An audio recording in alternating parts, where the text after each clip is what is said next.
Well. Shopping for a car? Yep, Carvana made financing a car as smooth as can be. Oh, yeah? I got pre-qualified instantly and had real terms personalized just for me. Doesn't get much smoother than that. Well, I got to browse thousands of car options on Carvana, all within my budget. Doesn't get much smoother than that. It does. I actually wanted a car that seemed out of my range, but I was able to add a cosigner and found my dream car. It doesn't get much... Oh, it gets smoother. It's getting delivered tomorrow. Visit Carvana.com or download the app to get pre-qualified today. From Hollywood, it's time now for... Johnny Dollar. Ralph Steedler, Johnny. Delta Liability. Oh, hiya, Ralph. What's on your mind? Poetry, you Philistine. The bard's immortal words. Which words? Full fathom 5 thy father lies. Of his bones are corals made. And Those are pearls that were his eyes. Yeah. What's the case, Ralph? Robbery? A pearl necklace? Life insurance. $75,000 worth of bones. Down in the bottom of the deep blue sea. Or so they say. So who say? The insured's wife. The insured's best friend. Oh, they're quite positive about it. But you're not, is that it? Johnny, if I'm going to be stuck for 75 G's, at least I ought to get the straight dope, shouldn't I? All right, I'll get it for you. Give me the who and where. It happened in Miami Beach. Check with the DA's office there. The insured was a man named William Markey. And the beneficiary? His wife, poor wretch. Oh, you're biased, Ralph. Sure, I'm paying alimony. So look it over, Johnny, and keep in touch.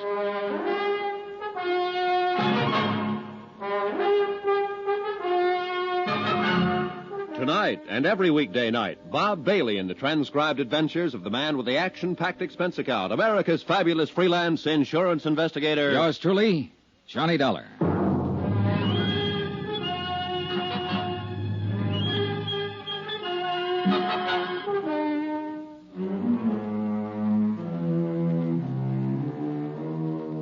From Special Investigator Johnny Dollar to the Home Office, Delta Liability, Hartford, Connecticut.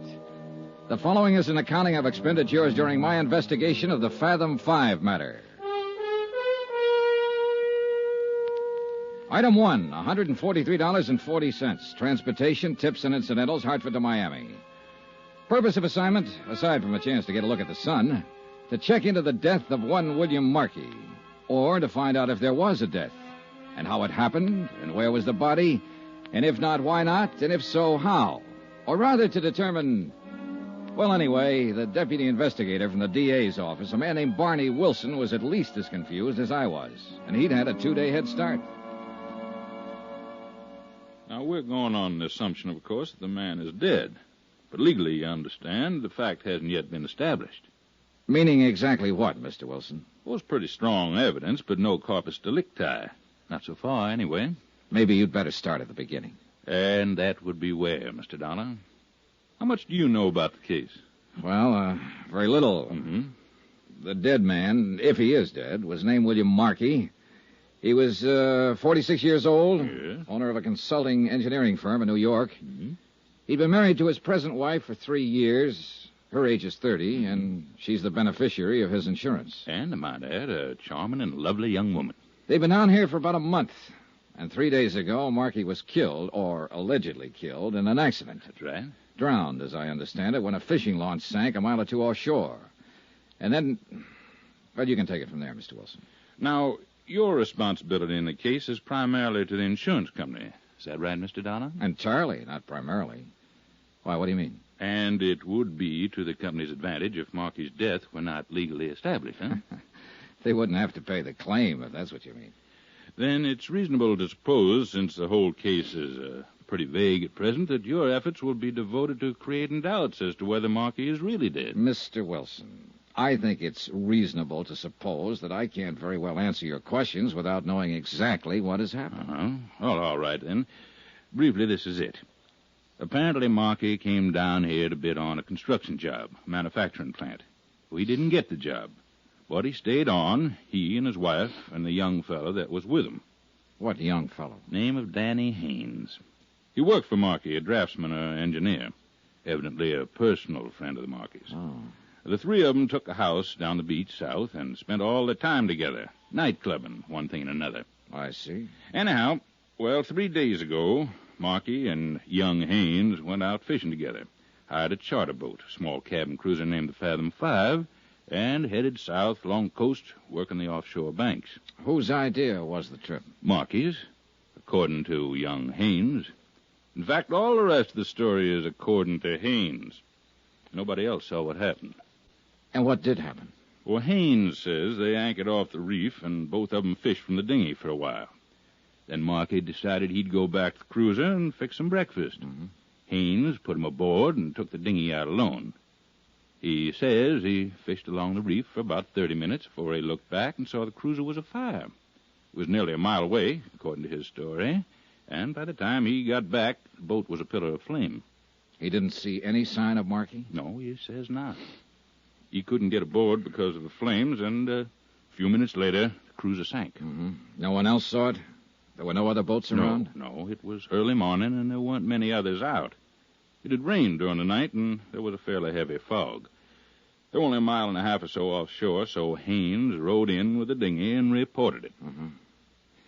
Tell me, what was the depth of the ocean where the cruiser sank? Oh, it was only about 50 feet. I've got a salvage company working now to raise it. Get a diver down? Yes, but he didn't find out much. He couldn't get inside the hold. That's about the size of it, huh? Mm-hmm, it is. Until they get that cruiser raised so we can take a look at it. And, of course, it may not tell us a thing. Yeah. What about the currents along the reef where that boat went down? Oh, they're pretty bad. Strong and erratic. A body could be carried through the reefs and on out to sea and never be found. Well, I was thinking more of the possibility of a good swimmer getting into shore. You said they were anchored only a mile and a half out. Yes, well, it's possible, but not very probable. He'd have been seen by Haynes or somebody else. There was a heavy fog, wasn't there? Mm-hmm, fairly heavy. And, of course, Haynes could be lying. Maybe he did see him. I said it was possible. But that's not the line I'm planning to take, Mr. Dolan. So I get it. They'll bring that hull to the surface sometime tomorrow. Now, maybe we'll have some evidence then. Or maybe Marky's body will turn up in the next 48 hours. And if not? Then, Mr. Dollar, I will petition the probate court to declare him legally dead. I suppose you've got some reason for all this, Rush. Yes. I want the fact of death established in order to file a murder charge. Danny Haynes? Who else? It's the old story, isn't it? 2 men go out and only one comes back. Unwitnessed accident. Nothing new about it. No.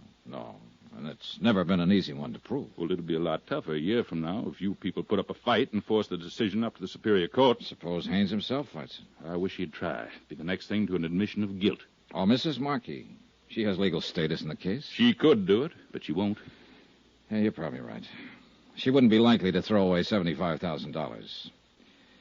Well, I can't tell you what we'll do yet, Mr. Wilson. I'll have to look around first, talk to the people involved, get my feet on the ground. Fine. Well, you just do that. Here, I'll give you the addresses. Oh, good. Mrs. Markey is still at the beach house. Young Haynes has moved into a hotel near there. All right, thanks. Say, how did the three of them get along during the month they've been here? Like peas in a pod, from all appearances. Of course, what was going on behind the scenes might have been another story. It usually is. I think that's where we'll find the motive. Not that Mrs. Markey encouraged Haynes at all. She's a fine woman. I know, and she's beautiful. And this is the South. How's that? So long, Mr. Wilson. I'll keep in touch.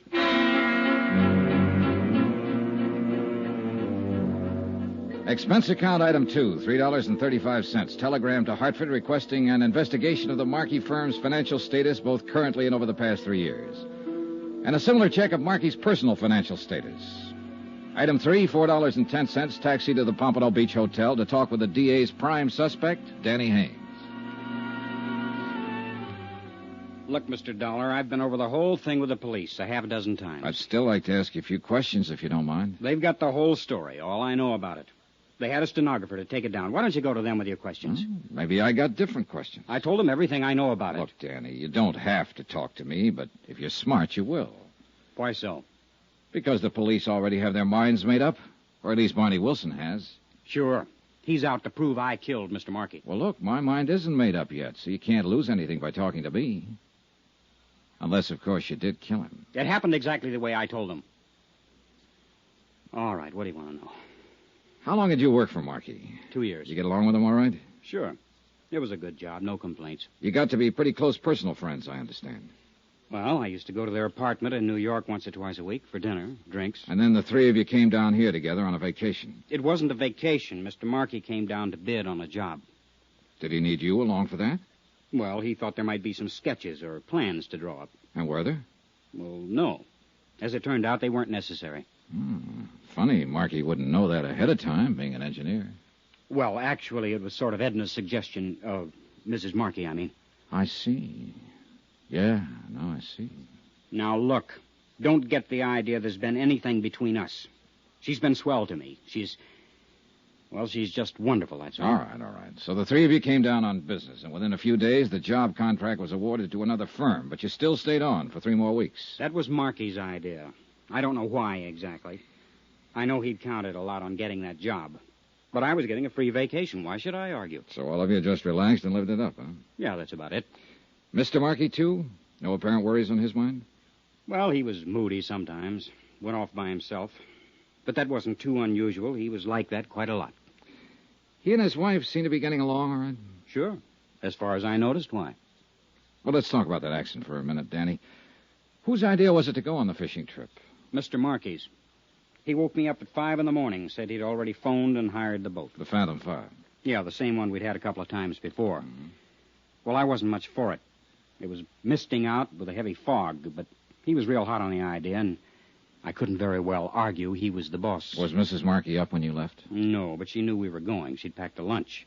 I guess they'd talked about it the night before. All right, you took the boat out then and followed the reef south, and what happened?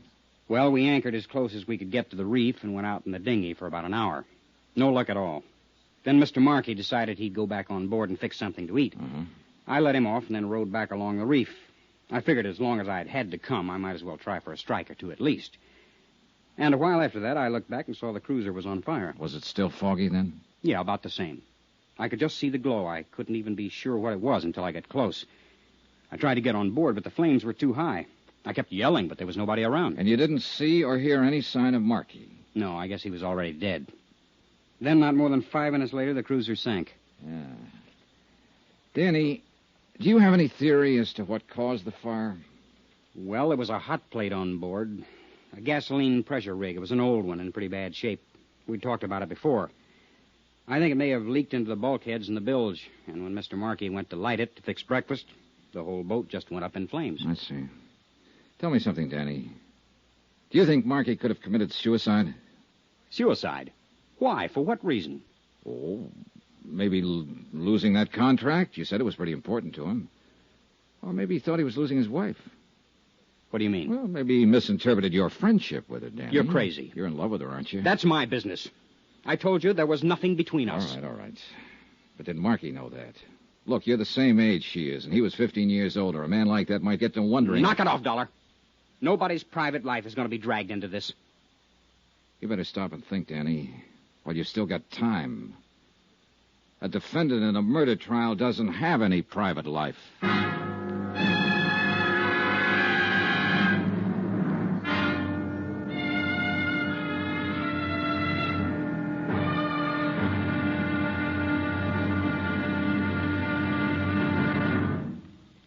Now, here's our star to tell you about tomorrow's intriguing episode of this week's story. Tomorrow, a lady weeps, a lover curses, and a strange, grim relic is brought up from the sea.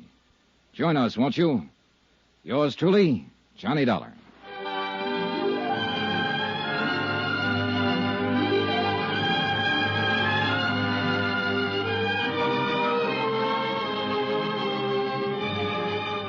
Yours truly, Johnny Dollar, starring Bob Bailey, is transcribed in Hollywood.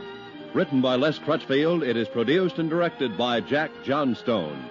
Be sure to join us tomorrow night, same time and station, for the next exciting episode of Yours truly, Johnny Dollar. Roy Rowan speaking.